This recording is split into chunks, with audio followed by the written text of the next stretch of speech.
নমস্কার বন্ধুরা, history lessons by Ayan রায় চ্যানেলের পক্ষ থেকে আরেকটি গুরুত্বপূর্ণ আপডেট। গতকালের ভিডিওতে আমরা তোমাদেরকে আপডেট করেছিলাম যে 2025-এ উচ্চ মাধ্যমিক পরীক্ষার রুটিন কিন্তু দিয়ে দিয়েছে। 2025-এ যে উচ্চ মাধ্যমিক পরীক্ষা হবে, অর্থাৎ যে সমস্ত ছাত্রছাত্রীরা 2025-এ উচ্চ মাধ্যমিক পরীক্ষা দেবে তাদের কিন্তু নতুন সিলেবাসে পরীক্ষা দিতে হবে না, অর্থাৎ সেমিস্টার সিস্টেমে তাদের পরীক্ষা হবে না। তাদের পরীক্ষা কিন্তু ওল্ড সিলেবাস অনুসারেই হবে, অর্থাৎ আগে যে রকম পরীক্ষা হতো সেই রকম অনুসারে, সেই রকম বই, সেই রকম কোয়েশ্চেন প্যাটার্ন এবং সেই রকম সিলেবাসের ওপর ভিত্তি করেই পরীক্ষা হবে। অর্থাৎ 2025-এ যারা উচ্চ মাধ্যমিক পরীক্ষা দেবে তারা ওল্ড সিলেবাসে পরীক্ষা দেবে, কিন্তু যারা 2024-এ অর্থাৎ এবছর মাধ্যমিক পরীক্ষা দিয়েছো সেই সমস্ত ছাত্রছাত্রীরা যারা একাদশ শ্রেণীতে উঠবে তাদের জন্য আজকের একটি গুরুত্বপূর্ণ আপডেট। এই যে নতুন সিলেবাস বা নতুন কোয়েশ্চেন প্যাটার্ন হচ্ছে, সেমিস্টার সিস্টেম, তা চালু হচ্ছে এবছর থেকে, অর্থাৎ যারা এবছরে একাদশ শ্রেণীতে উঠবে তাদের জন্য। সেই সমস্ত সিলেবাস, অর্থাৎ কী রকম সিলেবাস হয়েছে, তার কোয়েশ্চেন প্যাটার্ন কেমন হবে, সমস্ত বিষয় বিস্তারিত ভিডিও আমরা পরপর নিয়ে আসবো। তার আগে অবশ্যই আমরা তোমাদেরকে জানিয়ে দিচ্ছি সেটা হলো আর্টস, সায়েন্স এবং কমার্স, তিনটে স্ট্রিম বা তিনটে শাখার বিভিন্ন বিষয়ের পিডিএফ আকারে কোয়েশ্চেন প্যাটার্ন এবং তার পাশাপাশি সিলেবাস কিন্তু ওয়েবসাইটে দিয়ে দেওয়া হয়ে গিয়েছে। যদি এখনও পর্যন্ত কেউ সেগুলো কালেক্ট করে না থাকো, অবশ্যই আমাদের চ্যানেলে সেগুলো আপলোড করা হবে, তোমরা অবশ্যই সেখান থেকে ডাউনলোড করতে পারো। এর পাশাপাশি আমাদের হোয়াটসঅ্যাপ চ্যানেল এবং টেলিগ্রাম চ্যানেলের সঙ্গে যুক্ত হও, সেখানেও কিন্তু আমরা এর পিডিএফ দিয়ে দেবো, তোমরা সেখান থেকে সম্পূর্ণ বিনামূল্যে পিডিএফগুলো কালেক্ট করে নিতে পারো। আমাদের চ্যানেলে তোমাদেরকে এই রকমভাবে সহযোগিতা করা হচ্ছে যাতে তোমাদের এই নতুন সিলেবাসের সঙ্গে মানিয়ে নিতে সুবিধা হয়। কি বলা হয়েছে একবার দেখে নিই। উচ্চ মাধ্যমিক শিক্ষা সংসদের তরফ থেকে অলরেডি সেমিস্টার সিস্টেমের সম্পূর্ণ সিলেবাস প্রকাশ করা হয়ে গিয়েছে। উচ্চ মাধ্যমিক শিক্ষা সংসদের নিয়ম অনুযায়ী এবারে প্রতি বছর 2টি সেমিস্টার হবে। একাদশ ও দ্বাদশ শ্রেণীতে মোট 4টি সেমিস্টারে পরীক্ষা হবে। 2024 সালে যে সকল ছাত্রছাত্রী মাধ্যমিক পাশ করে একাদশ শ্রেণীতে ভর্তি হবে তাদের নতুন সিলেবাসে পড়াশোনা করতে হবে এবং সেমিস্টার সিস্টেমে পদ্ধতিতেই পরীক্ষা হবে। উচ্চ মাধ্যমিক বাংলা এবং ইংরাজি বিষয়ের ক্ষেত্রে সিলেবাস আমূল পরিবর্তন করা হয়েছে। এছাড়াও আর্টসের আরও কিছু বিষয়ে সিলেবাস অনেকটাই পরিবর্তন করা হয়েছে। আবার কিছু কিছু বিষয়ের ক্ষেত্রে সিলেবাসে তেমন একটা পরিবর্তন করা না হলেও প্রশ্ন কাঠামোতে, অর্থাৎ প্রশ্নের প্যাটার্নে পরিবর্তন করা হয়েছে। আজকের এই পোস্টে সংসদের তরফ থেকে একাদশ দ্বাদশ শ্রেণীর আর্টস বিভাগে যে সমস্ত সেমিস্টারের পদ্ধতি নতুন সিলেবাস চালু হয়েছে সে সম্পর্কে বিস্তারিত আলোচনা করা হয়েছে।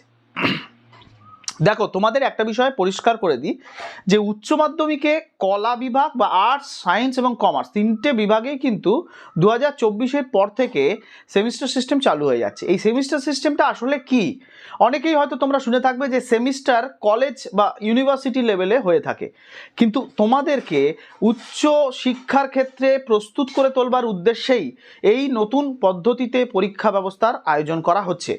এই সেমিস্টার সিস্টেম অর্থাৎ প্রতি বছরে 2টি করে সেমিস্টার নেওয়া হবে এবং ভালো করে যদি তোমরা দেখো সিলেবাসটা তাহলে দেখতে পাবে যে তোমাদের সিলেবাসে কিন্তু একাদশ দ্বাদশ এই 2টি বছরের জন্য 4টি সেমিস্টার দেওয়া হয়েছে।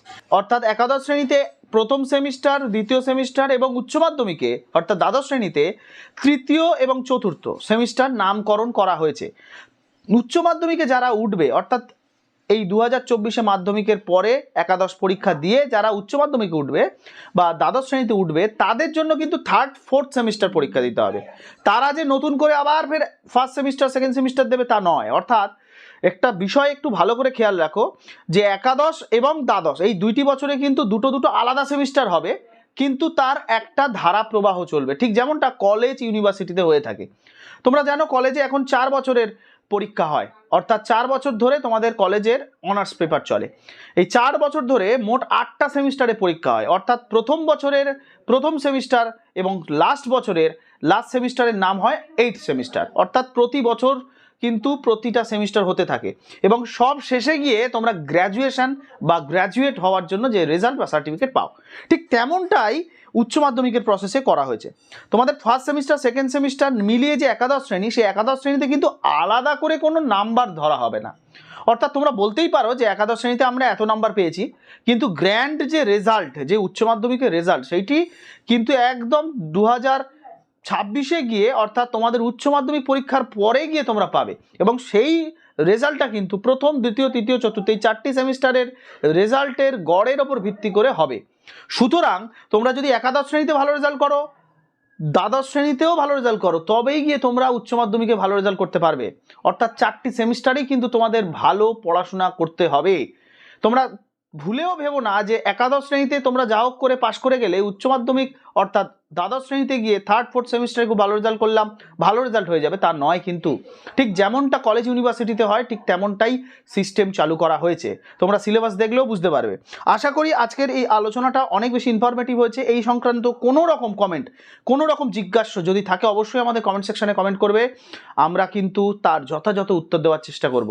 অবশ্যই আমাদের চ্যানেলের সঙ্গে যুক্ত থাকো এরকম আরও ইনফরমেটিভ ভিডিও পাওয়ার জন্য, এবং যারা এখনও পর্যন্ত আমাদের চ্যানেলটিকে সাবস্ক্রাইব করোনি সাবস্ক্রাইব করে নাও হিস্ট্রি লেসন্স বাই অয়ন রায়, এবং শিক্ষা সংক্রান্ত এইরকম গুরুত্বপূর্ণ আলোচনা শোনার জন্য, জানার জন্য অবশ্যই আমাদের সঙ্গে থাকো।